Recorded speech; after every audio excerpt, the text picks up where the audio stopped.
Hi friends, welcome to our channel Nicy's world.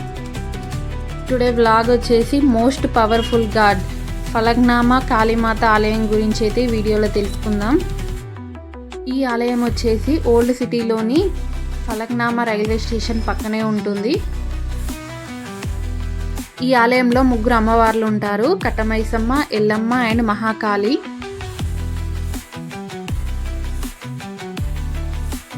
అసలు ఈ ఆలయం యొక్క ప్రత్యేకత ఏంటి, ఇక్కడ దీపారాధన ఎలా చేస్తారు, మనం మొక్కుకున్న మొక్కు ఎలా తీర్చుకోవాలి, ఇక్కడ ముడుపులు ఎలా కట్టాలి, అసలు ఎందుకు భక్తులు ఇంత ఎక్కువగా వస్తున్నారు, ఇలాంటి విషయాలన్నీ ఈ వీడియోలో తెలుసుకుందాం.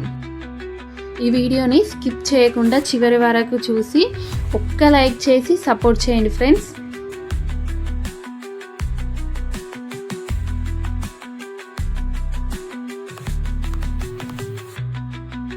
ఇక్కడ ఈ కాళీమాత అమ్మవారు అయితే 3 చెట్ల కింద ఉంటుందండి.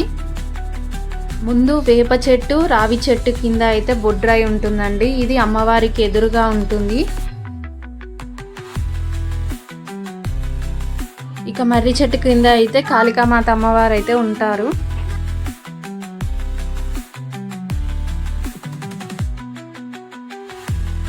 దాదాపు ఇక్కడ అమ్మవారు కొలువై 60 నుంచి 65 సంవత్సరాలు అవుతుందని ఇక్కడ వాళ్ళు చెప్తున్నారు. అన్ని రోజుల నుండి ఇక్కడ అమ్మవారు ఉన్న 5 నుంచి 10 సంవత్సరాల కాలం నుండి మాత్రమే ఇక్కడ అమ్మవారు ప్రసిద్ధి పొందారు.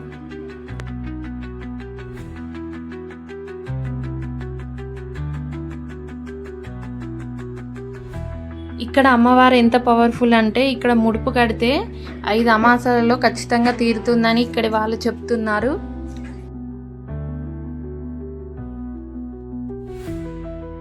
ఇక్కడ అమ్మవారు ఎంత బాగున్నారో ఈ వీడియోలో చూడండి ఫ్రెండ్స్. ఒకసారి వెళ్తే మళ్ళీ మళ్ళీ వెళ్ళాలనిపించే ఆలయం ఇది.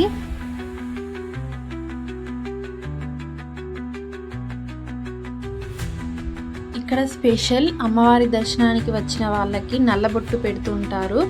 ఈ నల్లబొట్టు అనేది నరదిష్టి పోగొడుతుందని చెప్తున్నారు.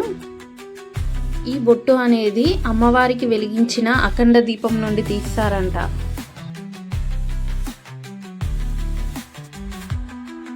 కాళీమాత అమ్మవారి పక్కనే ఎల్లమ్మ గుడి ఉంటుంది. ఈ వీడియోలో మీరు చూడొచ్చు.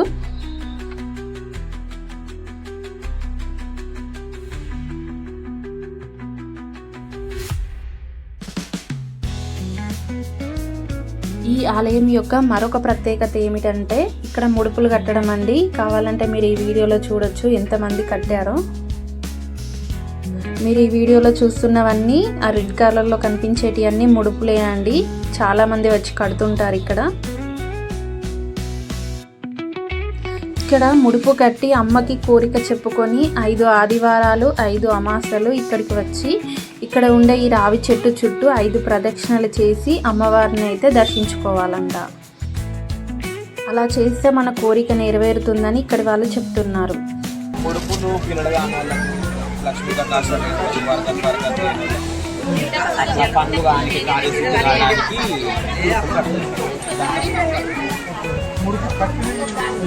మళ్ళీ రావడం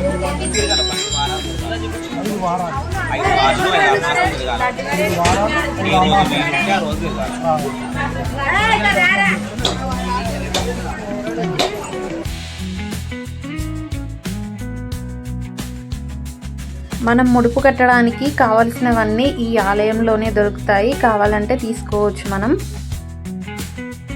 ఇక్కడ ఈ అమ్మ చెప్తుంది, నల్ల బొట్టుకు తీసుకెళ్ళండి, డైలీ మీ ఇంటి దగ్గర పెట్టుకోండి, చాలా మంచిదని చెప్తుంది.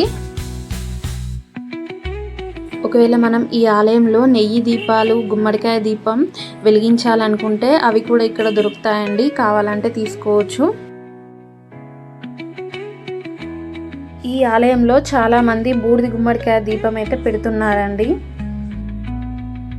ఇది ఈ గుడి యొక్క మరొక ప్రత్యేకత అని చెప్పుకోవచ్చు.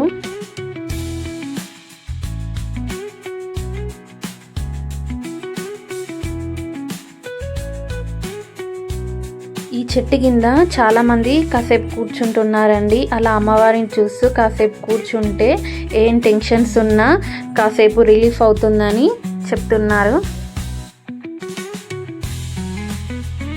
ఇక్కడ మంగళవారం అండ్ శుక్రవారం అయితే ఫుల్ రష్ ఉంటుందండి. అండ్ అమావాస్య రోజు కూడా చాలా పబ్లిక్ వస్తారు ఇక్కడికి. అమావాస్య రోజు అయితే ఇక్కడ జాతరలా జరుగుతుంది. ఆ రోజు అన్నదానం కూడా పెడతారు ఇక్కడ. అండ్ అమావాస్య రోజు ఇక్కడ బూడిద గుమ్మడికాయ దీపం పెడితే నరదృష్టి అనేది పోతుందంట. ఇక్కడ సండే అమ్మవారికి అభిషేకం ఉంటుందండి. మార్నింగ్ 7 o'clock అయితే అభిషేకం ఉంటుంది. ఈ అభిషేకం కూడా 45 minutes ఉంటుందండి. ఇది చూడడానికి చాలామంది వస్తుంటారు. ఈ ఆలయం యొక్క మరొక ప్రత్యేకత ఏమిటంటే ఇక్కడ అమ్మవారికి మందుతో హారతి ఇస్తారంట. ఇక్కడ సండే బోనాలు చేసేవాళ్ళు బోనాలు కూడా చేస్తారు. కానీ ఆలయం తరపున తొలి బోనం వచ్చేసి ఆషాఢ మాసం మొదటి వారంలో చేస్తారండి. ఒకవేళ కోరిక నెరవేరిన వారైతే అమ్మవారికి ఓడి బియ్యం చీరే సమర్పిస్తారు. మనం ఈ ఆలయానికి రావాలనుకుంటే రైల్వే స్టేషన్ పక్కనే ఉంది కాబట్టి ఏదైనా ట్రైన్కి వచ్చేసి మళ్ళీ దర్శనం చేసుకున్న తర్వాత మళ్ళీ నెక్స్ట్ ట్రైన్కి వెళ్ళొచ్చు. ఇవేనండి ఫలక్నామా కాళీమాత ఆలయం యొక్క విశేషాలు.